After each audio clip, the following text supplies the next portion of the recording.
Zaten siz yaşasınız. Ve dostlar onun videosunu çekmiştim. Uzun videoda aslında meşe yaparmışım. Dəfət onu salmışsın, beğensin, baksın. Yani yaxşı video çıktı. Evet.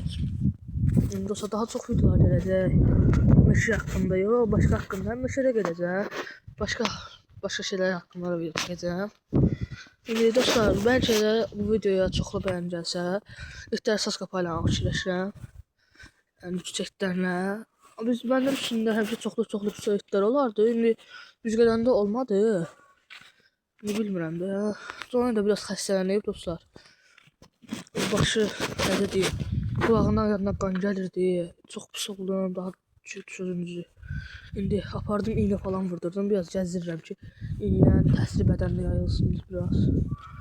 Yəni çox az qalsın, yəni ölmüşdü də, uzanmış yerə. Bizə deyim, demək olar ki, can verirdi bəlkə də. Sonra ayıldım. Belə yəni, indi biraz yaxşıdır, normallikdə. Yox canı, yox gəlir. Yox can gəlir. Qulağına da buradadır, qanı da təmizləməmişəm, baxın dostlar. Baxın. Çək. Sağ olun dostlar, beğenin, abone olun. Özünüze yaxşı baxın.